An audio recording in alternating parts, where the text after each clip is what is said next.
everyone, it's Angela from Prettifier Life, and I'm going to do this video start to finish for my Easter door. The question I have most often is, how do you hang your garland? Let me show you again. I use these ceiling hooks screwed into the brick. Luckily my husband doesn't care, he's fine with it. Some husbands have issues with it. In that case, I really don't know what to tell you. I have confidence in the way I do mine as far as what I put on the garlands and how much weight. Any other method I really couldn't advise or guarantee. So you do what works for you if you aren't interested in doing it this way. But that's how I do it. So let's go to the first step. This is going to be a little bit of a different doorscape. The first thing is to fish my grapevine out of the pool. I saw on an old episode of Donna Decorates Dallas that she threw grapevine in the pool overnight so that it's easier to use the next day. And yes, you can put it in your bathtub. My pool was already filled with water, so might as well just throw it in there. And one of my Facebook followers, Cheryl, said make sure you use it before it dries out. So good tip, Cheryl. Thanks. So I'm going to fish this out and hang it up on the door. Okay, I have it up. You know, I like the look of grapevine. I don't like working with it. And the lack of symmetry kind of drives me a little crazy. But I'm going to go with it because I wanted to do something different this time. Was it easier being wet? I guess a little. It was still messy. So now we're going to decorate. I'm not exactly sure how this is going to turn out. There's my clovers I took down. I have some bows that I made, and some ribbon, and some moss, and some fake flowers, which I don't buy a whole lot of, but I thought I would this time. So I think I'm going to start with the moss and the flowers first. Okay, I've just started with some Spanish moss, just kind of putting clumps here and there. I may add more later, but it's just a building process. I haven't never done a door like this, but you just gotta try stuff and see what you like and see what works. Take in, take out.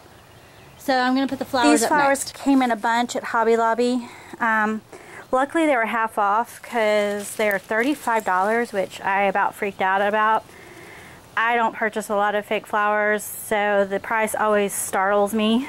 So luckily I got all of these for, you know, $17.50. So I'm going to take them all apart so I'll have more than one pick. I'll have several. Actually, I decided to put up the ribbon. I got this pretty ribbon at Hobby Lobby.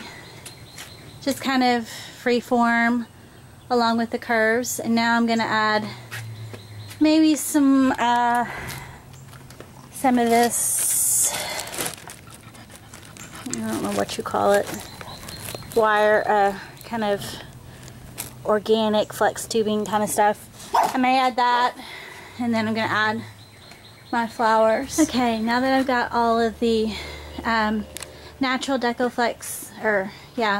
flex tubing and ribbon and flowers up, I'm going to put some ribbon bows that I've made using some D. Stevens ribbon that I got at a local store, and some of these little carrots that I've had, maybe from Pier 1, I can't remember, I glued those on. So now I'm just going to accessorize. Okay, I am finished with my door, and I'm happy with it. It's a different look for me, I think, but I don't want to get hemmed into a certain style. I want to keep it, you know, keep exploring different mediums.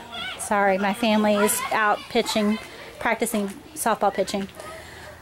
So, like I said, on the various steps, the previous steps, I hung my grapevine, wove the natural green tubing around it, as well as the ribbon, and then poked in the Spanish moss and flowers, super simple, and wired in my bows. The most labor-intensive part of this was the door hanger, which I did cut out of MDF and I think a 1/4 inch. And then painted and made another matching bow and glued that on. I did drill holes initially in the wrong places, so I'm going to have to get some wood filler and fix that. My husband had to fix it, so that really annoys me, but this channel is not about perfection. It's about hits and misses. You know, you just got to work with the misses and move on. And so that's what I hope to always be honest with you about what I like, what I don't, what works for me, or where I messed up, what I did with my mess ups, how can I fix it, and just move on, you know. So anyway, this is my door. So I want to wish you all a very happy Easter, to you and yours. And until next time, thanks a lot.